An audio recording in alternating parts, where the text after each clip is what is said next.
the students at the University of Botswana and everyone in the room. Thank you so much for joining us this afternoon for Ayesha Mobara's talk on overfishing. So this is part of the series Global Change Bio. And today, Ayesha will be speaking primarily to the University of Botswana audience, but to also the rest of you who've joined us this afternoon. So I'm just going to quickly introduce Ayesha before I give her the floor. Ayesha completed her master's in science at the University of the Free State, majoring in aquatic ecology and nematology. She's part of the WWF Environmental Leadership Program. She's currently a PhD candidate in marine biology at the University of Cape Town. And fun fact, she just submitted her thesis a couple of weeks ago and is awaiting results. So we're rooting for her in that respect. And she's currently the head of research at Homebrew Wild. So we're excited to hear what she has to say about overfishing and how this relates to her research. Thank you, Sam, and welcome everybody. Okay, so welcome everybody. I hope everybody's well. So today I'm going to speak to you guys about overfishing. But before I start, let's just go back to basics. Firstly, what is fishing? Simply put, fishing is the act of catching fish.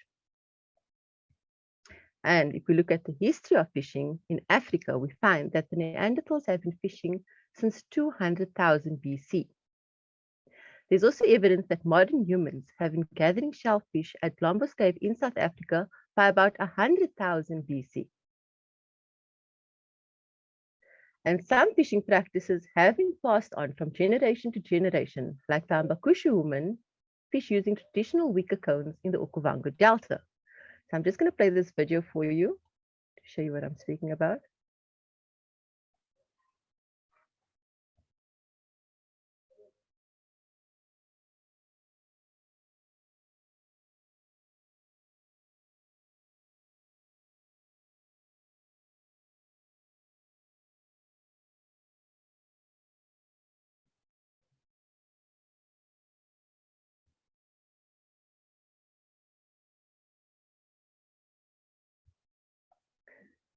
Because you see, fishing in itself is not inherently bad.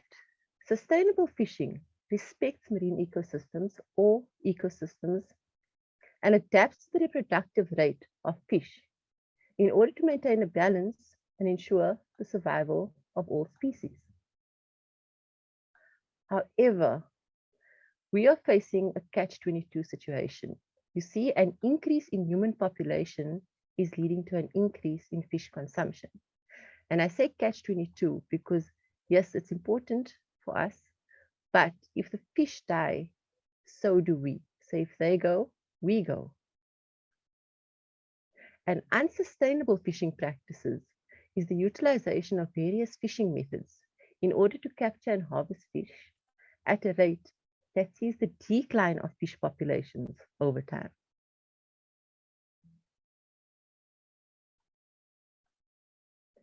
Now, what are the implications of overfishing? Firstly, extinction. According to the Food and Agricultural Organization in 2023, roughly 1/3 of the world's sea fisheries are under strain, and globally, the number of overfished stocks has tripled. If we look at the South African coast, we find, or according to the SASSI, South African Sustainable Seafood Initiative, we find that the white stumpnose, the West Coast rock lobster, and Senegalese tungsole are all unsustainable to fishing practices currently and have been designated red. Again, designated orange, meaning that they cannot sustain current fishing pressures, is monkfish, red roman, and sardine. These are just some of the fish. If you go to the SASSI website, you can find the rest. A second implication is a socio-economic implication, where the devastation for marine ecosystems and communities that rely on fishing as a source of income. It also leads to possible financial losses for small-scale fishermen and their families, and the possible loss of a food source for poorer coastal communities. A third implication is increased bycatch. Now, bycatch are species that are caught in fishing nets that are not and includes dolphins, turtles, and other species.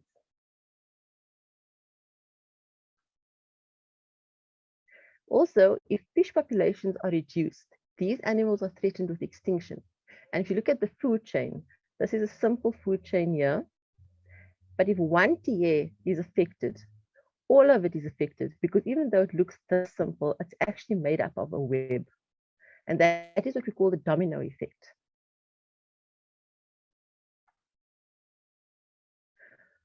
Fifth is that an increase in algae is one of the implications. For example, some of the algae is good for a marine ecosystem. However, if it's allowed to go under and it becomes an algal bloom, it will harm the existing marine species.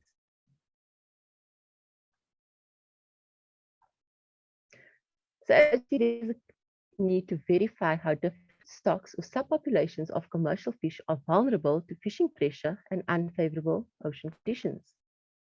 The identification of stocks have distinguished phenotypic and genetic differentiation may help to, firstly, administer the stock separately. Secondly, attain biologically sustainable productivity. Thirdly, regulate stock-wise population abundance.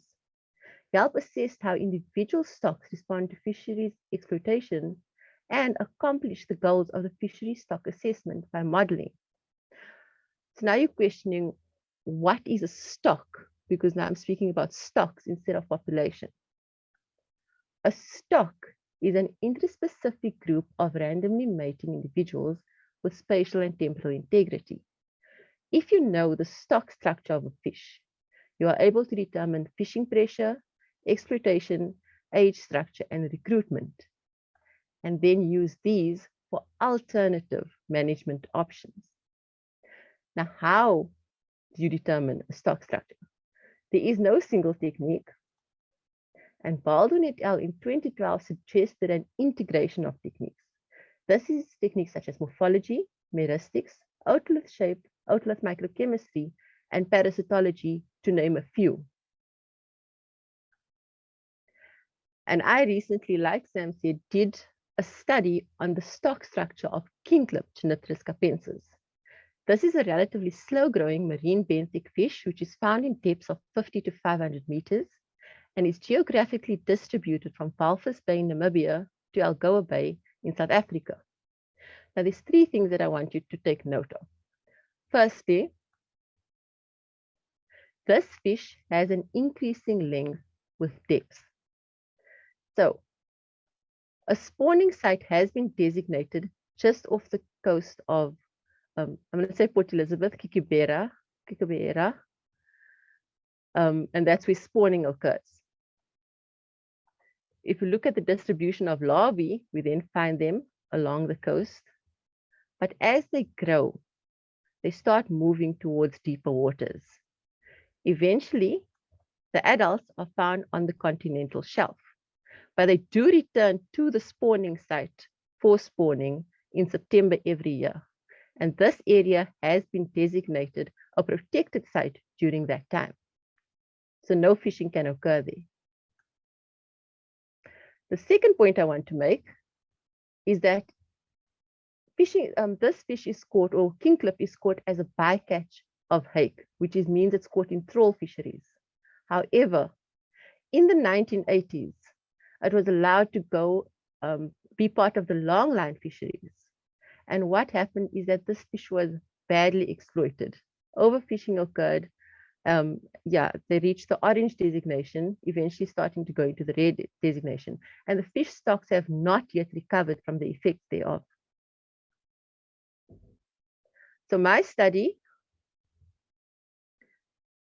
made use to check if it's a single or double stock structure. So what does that mean? We have the Atlantic Ocean and we have the Indian Ocean. These two differ in temperature, pH, and salinity. And these are all affected by the implications of mining, wind, anthropomorphogenic effects, weather effects. What I wanted to find out is at the Gullis point here, at the 20 degrees east, if it was one stock in the Atlantic Ocean and one stock in the Indian Ocean, or if the two formed a single stock. So how did I go about this? I made use of all the techniques, and what I eventually found was that it's a dynamic panmictic system that is composed of mixed stocks. What I recommend, or what I recommended in my thesis that is now under review, is that it be treated as a two-stock structure, which is different from the current management, which is a single stock structure that has been submitted. How was this done? Okay, so firstly, we looked at morphology, meristics, outlet shape, outlet microchemistry, and parasites as biotags. For this, the fish was separated into mature and immature specimens at the total length of 60 centimeters. This is because of what I just explained with an increasing length with depth. They're in two different environments throughout their life. I did then apply the stock differentiation index, which is an SDI. And what I found is that in immature samples, you can find moderate spatial structure, while in mature samples, there is a weak spatial structure. And the reasons for this, we assume, is because in deeper waters, conditions are more stable, while in shallow waters, the fish is more prone to anthropomorphogenic effects. Now, to explain this, I'm going to show you how it was done. This is a specimen of a fish that is now in the laboratory, the wet lab, either at the Department of Forestry, Fisheries and Agriculture, or at the University of Cape Town. From there, we determine, using the ruler over here, the morphology of the fish. I then remove the vertebra, the gill rakers, and I look at the fin ray. From the top of its head, I remove the ear stones or the otoliths. And then we remove the internal organs to check for parasites. Now let's have a look at this. For the stock structure study, what we found is that differences were found in immature specimens for the otolith, the orbital diameter, the upper jaw length, the lower jaw length, and the head length. Large fish, differences between the two stocks were found for the pectoral fin length and the pectoral fin width. However, no differences were found for the other variables. Now, this can be explained because morphological variation between the stocks may be not active and could just be a result of feeding conditions rather than stock relationships. However, when reviewing long-term changes to demersal fish assemblages on the inshore banks of the Gullis Bank, research has shown that the assemblages have been affected by anthropomorphological impacts, such as fisheries, climate change, pollution, and river flow reduction. So even though the fish species are increasing along the coast, there's a decrease in the fish size, which means that the L50 values of kingklip, or Genypterus capensis females, changed because of the exploitation in the 1980s. So this is one of the effects of overfishing, and it's one of the effects of pollution. For the second part, I looked at the meristic analysis. And what we found here for the stock structure study was there was no differences between coasts. However, if we look at effects such as climate change, and we look at the effect that overfishing will have on diet, I want to look at Jordan's rule. So Jordan's rule says that the vertebral number would be higher at lower temperatures and lower at higher temperatures, which means that if the oceans should increase in temperature, there will be eventually a difference in vertebral number. Also, with the gill rakers, which are the bony projections found at the edge of the gill arch, they prevent food from escaping through the gill opening. But as I explained, if the prey species decrease in size, then this will no longer be efficient. The animal will then have to adapt to it. Okay, the third organ we're going to look at is the otoliths. Now, otoliths are paired mineralized structures found on each side of the brain cavity in the inner ears of teleost fish. The primary function of these is for hearing and balance, and it's often referred to as ear stones and also known to be timekeepers. The outlets of adult fish are composed of daily increments, which means that we can stipulate information for daily age determination. This also serves as markers for life history events. Now, what do I mean by that? This is how the outlet grows. So when it's still an egg, the nuclear core is formed. As the fish grows, the outlet grows. Further, it's almost like the rings of a tree. And eventually, the last portion of the outlet here is where the fish was caught.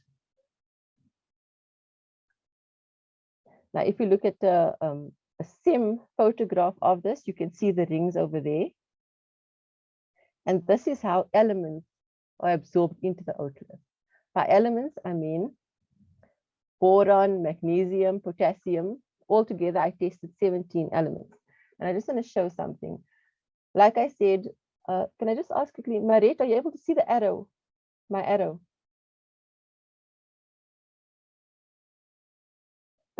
Okay.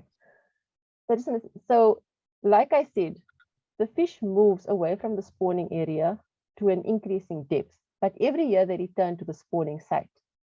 And thus, for example, boron shows that. It shows that the fish, at least once every year, with that outer growth pattern, you can see that the fish was in the same place. With magnesium, you can see the core is clear, so there wasn't much magnesium to be absorbed in shallow waters. However, as it moved to increasing depth, you can see. The same with potassium. You can see along the line here, you can see that it moved towards the spawning area, at least at one point of its life, before being in deeper waters for the rest. So this is just assumptions made on our part, but this is what the elements inside the outlet is telling us. When I looked at the stock structure of the two, we found that between the two coasts along the core line, there was differences in barium. For immature samples, phosphorus, barium, and nickel showed differences. However, for mature samples, there was no differences. And it can be assumed that this is because the fish is now much deeper water, underwater, where conditions are more stable. Along the edge of the coast, we found barium, boron, magnesium, nickel, and strontium showed differences between the two coasts. And this can be explained as the fish got caught at two different ecosystems during that time. So how does the otolith absorb elements? There's different ways. There's endogenous processes, such as the diet, ontogeny, and genetics that play a part. But there's also exogenous factors, such as natural and anthropogenically influenced factors. For example, domestic sewage or industrial waste that gets thrown into the ocean then gets absorbed into the otoliths of the fish. This is from different, for example, oil residues, pathogenic microorganisms, pharmaceuticals, plastics. This is just some of the factors that can affect absorption of elements into the otolith of the fish. So again, here, where there is differences found for stock structure, differences caused by overfishing, there's also differences caused by pollution. And there can also be differences caused by something like climate change. I say that because the absorption of elements like strontium, temperature is shown to positively affect strontium incorporation into the otolith. Lead, this is pollution. A wide range of products, including manufacturing of car batteries, metal plating, explosive matches, etc., all use lead in them, and that pollution then reaches the otolith. Another impact of what climate change might do to the otolith is that the relationship was found between iron absorption and temperature. So you can see that it's not just overfishing that has an impact on these otoliths or on the stock structure itself.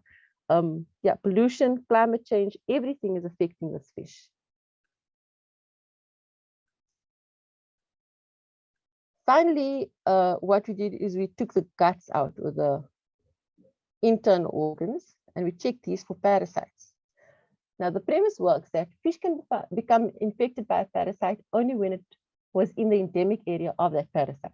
So, example, the fish goes to area 1, and there it gets one of the parasites. 2, and we find that in the internal organs.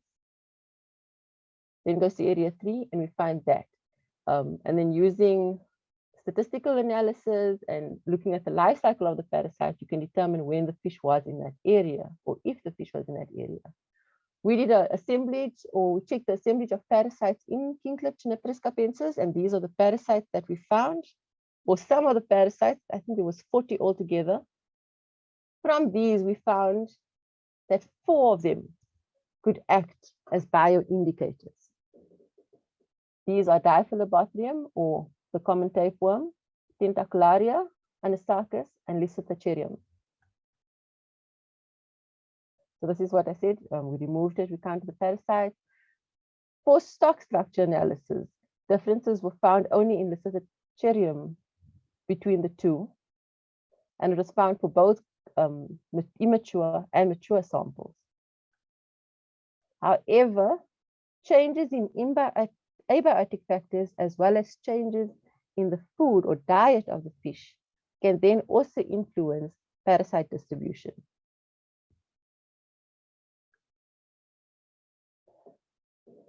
So yes, that's a story of doom and gloom of overfishing, but not only overfishing. We are facing issues like pollution. The coral reefs are facing threats. South Africa's oceans are under threat. The seas are warming up with climate change. But there is also some good news. Firstly, 6.35% of the global ocean is covered by protected areas, and 1.89% is exclusively no-take. So this is marine protected areas, the official map worldwide. And so there are areas of the planet that are being safeguarded. Secondly, a proven method for minimizing seabird bycatch while fishes are settling their longline gear is bird scoring lines, or Tory lines. And this BirdLife South Africa found that it reduced albatross deaths by 99%. It's very simple. The line consists of 30 meter strong rope with 5 to 10 paired streamer lines of lighter visible material, and this chases the birds away. And then just to end off, while I'm playing this, I want to say that it's not the end. Everybody's sitting there today. Yes, you are going to follow a study now in conservation ecology, and maybe one day also do stock structure study. But for now, catch only what you need. Follow the fishing guidelines. Do not catch during breeding season. Know which fish are sustainable. Fish only for larger fish, especially with slow growers such as kingklip, and do not destroy habitats with destructive fishing gear. Thank you. So just a round of applause for Ayesha. Thank you so much once again for your wonderful talk and explaining in such detail overfishing and how it's supposed to be sustainable. On your screen, everyone, right now you'll see a feedback poll. May you please take a few minutes just to complete it, and once you're done, just click on submit or end poll, I think, once you finish out. And we will start now with the Q&A session. So if you have any questions for Ayesha regarding her talk, please either write them out in the chat and I'll read them out for you and Ayesha will answer, or you can raise your hand using the raise your hand function under the reactions button at the bottom of your screen, and I'll be able to see you and I'll call you to ask your question to Ayesha. So in the meantime, please fill out the poll. And if you have any burning questions, you can go ahead and start asking. So we have 2 questions, one from from Richard Mazibedi's class and one from Holly McGog. Hello, Holly. Let's start with Richard's class and then I'll come to you, Holly.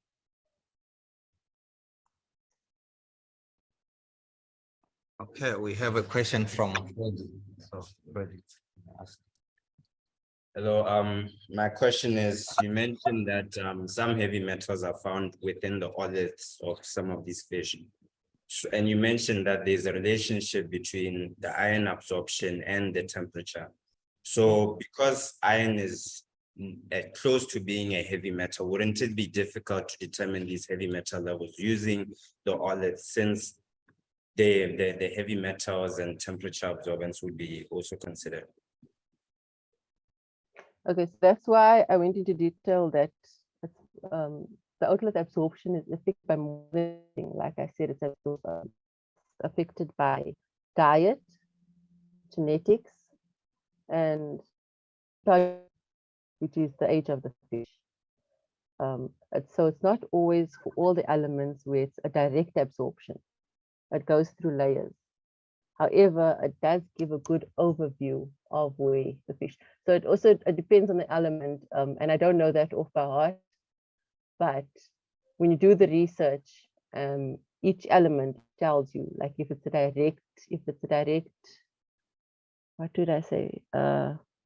Projection, you know, if it really directly shows, that's what the environment is like. Or if it's first going through all these before it gets absorbed at the outlet. Does that answer your question? Yeah. It's okay. Yeah, it's okay. I think that's what you're asking. Yes. Any other question? Okay, thank you. Okay, thank you. Holly, you can go next. Ayesha, that was a fantastic presentation, especially your design of slides. I hope the students there found it really interesting. Now, the question I had, you had an assumption that said fish can become infected by a parasite only when that fish has been within the endemic area of that parasite. Now, that's very interesting to me, and I'm not sure if I'm right in that you called that an assumption, or why does that happen? Why is it that the parasite will only infect something if the parasite's in its endemic area? That doesn't make sense to me. It doesn't gel with what I know about wildlife. And remember, I'm wildlife based, not fish. I have no fish knowledge. No. So I think you're looking at it the wrong way. So if the fish is affected by the parasite, then it means that the fish was in that area at some point. And we can then look at the life cycle of that species of parasite. We can see where along the life cycle it is, and then we can do research and make assumptions about that. Does that mean that you have to rely on research done on the parasite and where the area of that parasite exists, like the range of that parasite, before you can even link the two things together? Yeah, so we need to know sort of the life cycle, the primary host, the secondary host for each of those parasites. For And sure, then but make I'm the talking assumption about the based on that. range of that parasite. Like if we're talking in the river, it comes from midstream all the way down to the river mouth, but then your fish gets, you'd have to know that that's where the parasite occurs, even if your fish is studied in the upper reaches. I'm talking river here, because you'd say it then has visited the area where that parasite lived, right? Yeah. So you need to know the history of the parasite as well as the history of the fish. And then together you make the assumptions. And that is why one method of stock structure is not recommended. That's why I said we need to use a range, a combined stock structure analysis. Perfect. Thank you. That answers it. Okay. Thank you, Holly, for that question. I see the hand raised in the class, but I'll start in the chat. Johan Kruger has a question, and he asks, could you please expand on the link between algal blooms and overfishing? Okay, so remember I showed you the food web. The one is called the food, it's the food web with the different tiers. And so if you overfish, for example, I just think, let me just go to that slide quickly. Okay, so remember we looked at the food chain and we looked at the food web. And so if one of these TAs is affected, it will eventually affect all of the TAs, which means eventually, for example, if the primary consumers are gone, then the algae will bloom in that area because nothing is eating it. So that's what I mean by overfishing in that regard. We have a question from the classroom. This time, the question is from me, not the students. I'm trying to, my energy levels are low from field work over the weekend. Yeah. So first, I just want to add to Ayesha's answer to Johan's question about algal blooms. So to you, class, this is an example of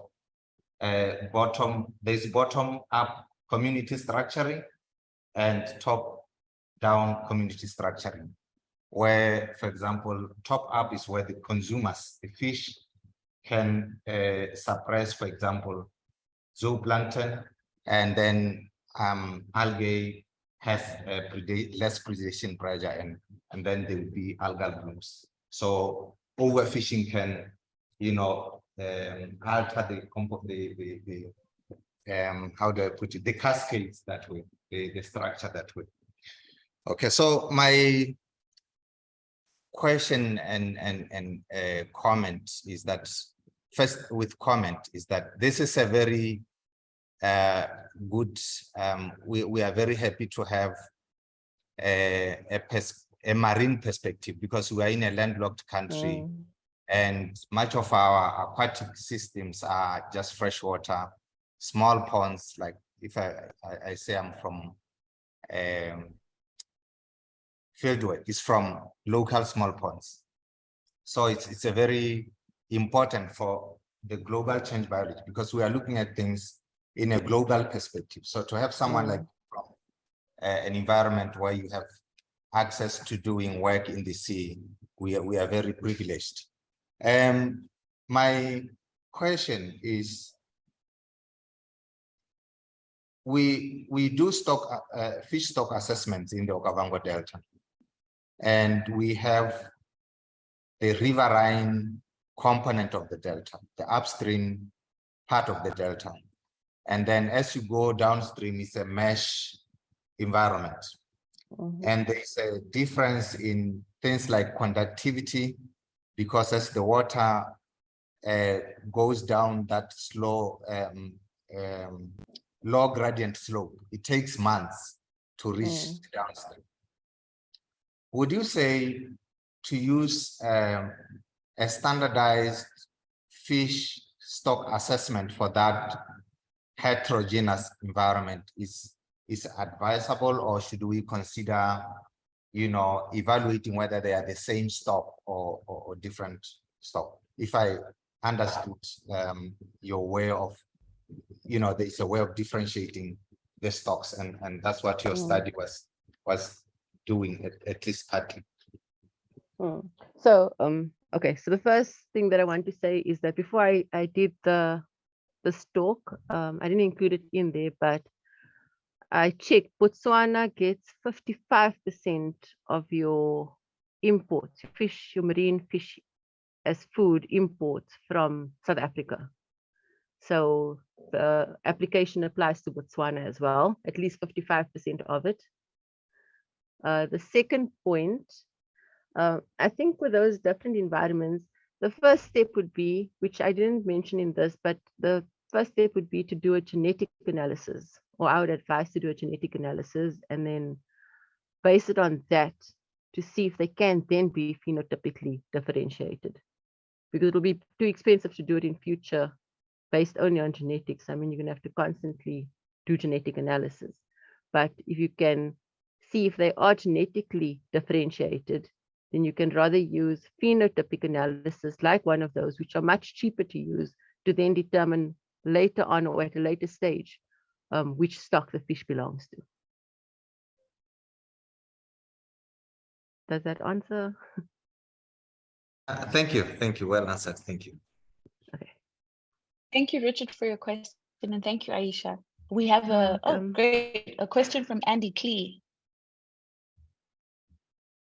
Hello. Please go ahead. Hi, Ayesha. Thanks. I've always got a Hi. question, haven't I? Yes. Thank you for a great talk. And I'm aware that being a non-expert in this field, I'm venturing out onto very thin ice.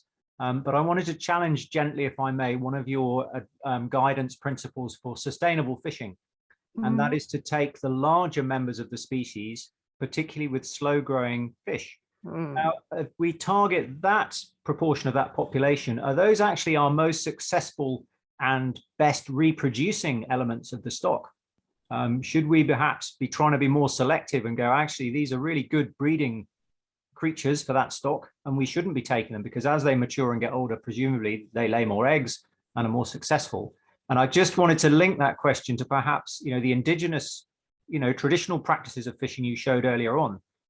Those techniques give us an opportunity to be more selective in the fish we take. And from a little bit of reading I've done, first peoples in North America used to do that when trapping salmon. They would always leave a few days and then throw the breeding females and adults out and not take them so that the future stocks can regenerate. Sorry, a bit of a long-winded question, but just wanted to challenge that one. Okay, I think I'm getting the question. So it's gone. Oh, are you recommending that we rather go for an earlier age? Are you challenging between whether earlier age or a later stage? Oh, wait, can I just give background on this? I'm gonna unmute you. Oh, Sorry, Andy, yeah, it was just, okay, I'm just concerned. Yeah, if you take the older, bigger fish, Yeah, these are possibly your most successful breeding elements of your population and your stock. So if you target them, maybe there should be a more balanced approach to what you take, because those successful breeding adults are going to be the ones you need to regenerate your populations. It's just quite, do you know what I mean? It's probably more nuanced than just take the bigger, older ones. Let me just get some background on the fish that you're speaking about. Salmon, is that a freshwater fish? Do you know how long they live? Well, sorry, it was just an example. The salmon are both. They are born in they water, go down the rivers, oceans to mature, and then come back in. And the traditional, so there's a bit of overlap. The traditional fishing practice in North America was salmon traps. And people in the water grabbing the fish. And of course, that allows you to be selective in the ones you take. And they didn't just take the biggest. They deliberately selected out the ones that were likely to be most successful for breeding, and they would let them go and continue to breed. So do you know how long those fish live?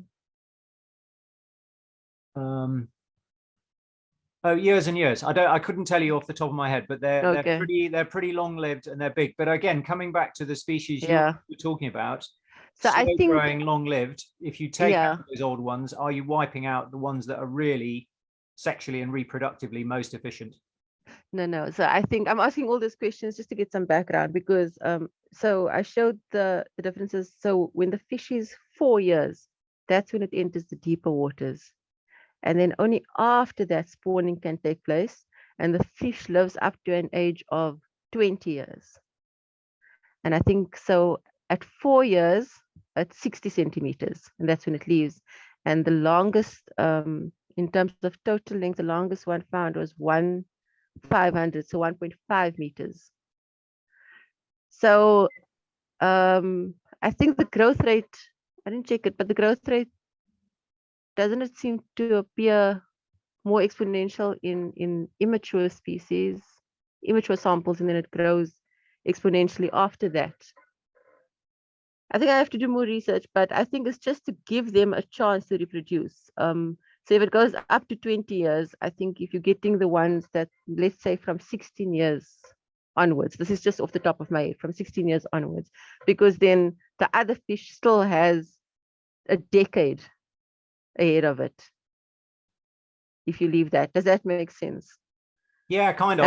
And it's all very complex anyway, isn't it? But it's just as a rule, if you just take the big ones, you might, This is just what I'm thinking most from the top of my head of all the research that I've done, because remember, I'm the biologist, and that's why I gave the thesis to the Department of Forestry, Agriculture and the Forestry, Fisheries and the Environment. They changed the name.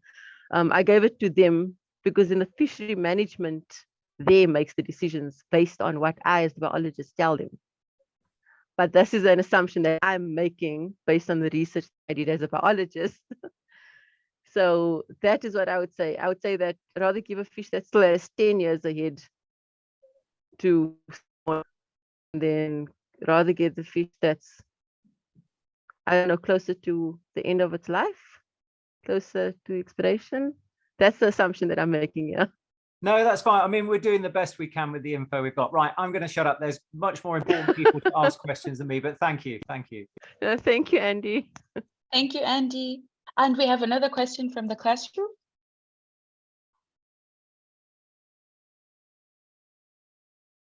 So it's Freddie again. Freddie. Okay.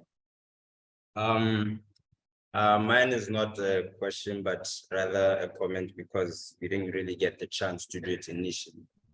This presentation is actually not in University of Botswana, but Botswana International University of Science and Technology, also known as BUST. So we've never really had that opportunity to correct ourselves because we're still settling in, preparing for it. Thank you. Thank you. Thank you, Freddie. We appreciate that. Yeah. Yeah, let Yeah, me also just say that in South Africa, I am actually from Kimberley and Bloemfontein, because Richard, you said that you're speaking to somebody from a coastal area. I was also born and bred for most part of my life in a landlocked area of South Africa. And yeah, the same with the new university there. It's getting called by the wrong name. But yeah, that's just below Botswana, and then I moved to the coastal area, and so that's where I'm picking up on the coastal species now. But I understand what you're saying. oh, we have another question. Is that a question, Richard? Yes, it's a question. Okay. How do we assess, Ayesha, what kind of assessments can we do to inform the decision of whether this now is overfishing or this is within the sustainable rate of fishing? What kind of assessments? Okay, maybe stock assessments. I don't know. Are there any other assessments? Because we had a situation in Botswana in 2015 where the government stopped fishing in Lake Ngami because of uncertainty of whether that was in suspicion that it was over exploitation, but there wasn't empirical data at that point to support that. So any word on that? How do we? Yeah, thanks. Yeah, no, I hear what you're saying, Richard. That is, so that's why I'm glad I'm the biologist, because the fisheries managers, I can send you journal articles that is just, I mean, like, it just looks like gibberish to me. It's just so much statistics to get the maximum sustainable yield. I know that is one of, but they do calculations based on different factors to then determine whether the fish is being exploited or not. And then another statistical calculation is to determine what the threshold is, what the maximum sustainable yield is from that. So there is a method to do it. It's a very complicated method that goes after the stock structure is determined. Remember I showed the slide which shows the stock structure? And then I showed how the management then makes decisions based on the age and the fecundity and all that.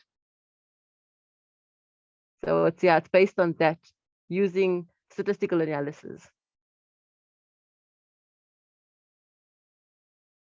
Thank you. I think it's very complicated.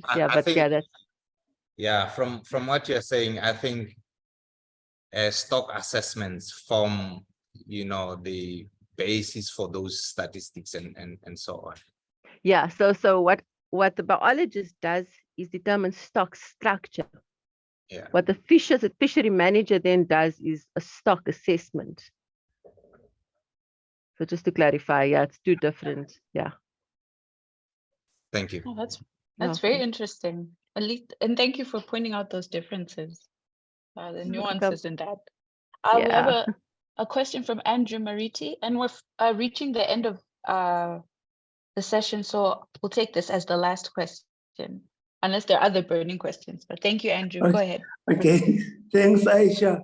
Very You're welcome. informative indeed. Hi. Hey, Andrew. Yeah. I don't know, you must correct me. There is a depleting, what can I say now? The fish industry, the fish generation is depleting. I mean, it's getting smaller and smaller because of the climate change. Mm. And currently there is the United Nations Treaty in New York that is looking at countries that look for actually depleting biodiversity, which includes also fisheries. So in your studies, have you looked into how to try and, address this, because we're going to run out of fish in the near future because of climate change, CO2 that comes, that the sea absorbs, that type of thing. Yeah, and that's why I didn't spoke about the main topic today was overfishing, but that's why I brought all the other impacts such as climate change, pollution, that is also leading to the loss of fish in our oceans, as well as the fact that because of overfishing, the total length of the fish is now decreasing. So, I mean, this is another one of those, like climate change, that it's going to have to be globally, every individual is going to have to play their part. But yeah, I don't want to step on toes, but for the biggest part, the fisheries managers need to make sure, I mean, this is now the different fisheries, the ones that actually own the boats, the trawlers and the long line boats. I mean, those companies, and I'm not going to mention the names of the companies, but those companies need to make sure that they are actually fishing sustainably, because what happens out at sea is not necessarily written down as the truth, and no one knows what happens out at sea. So it's especially targeted at them. And I've tried before to convince them otherwise, but yeah, Andrew, actually, if you can advise me on how to then tell them to not follow a greedy method for fishing and to fish sustainably. You see, my point is the climate change affected by the CO2, it's affecting biodiversity in the sea. Yeah. And that impacts on the livestock that we should have of the fish specifically. Yeah. So I was just wondering, Ayesha, in your studies and all that, you also, looked into that. Because as I say, the United Nations Treaty is sitting now, they're making decisions on that. Yeah, I would advise, I would use the same method that we're using for to advise people around the globe to each play their part. It's going to take each one of us to play their part. With the fisheries, it's also in addition to the fisheries. But I mean, yeah, it's not just the fisheries. That is one component. But then again, like you're saying, with climate change, that's affecting the sea. And with pollution, that's affecting the sea. Everyone is going to have to play their part. Not just fish sustainably or eat fish that has been sustainably caught, but it's also going to need to stop polluting the waters, and I mean, it starts at the river already, so stop with the pollution. Last week we had a talk on freshwater systems, and it starts there already, where pharmaceuticals are let into that water, which eventually reaches the ocean through the Yeah. sewage pipes, the industrial waste Yeah, of the yeah, big yeah. companies. Yeah.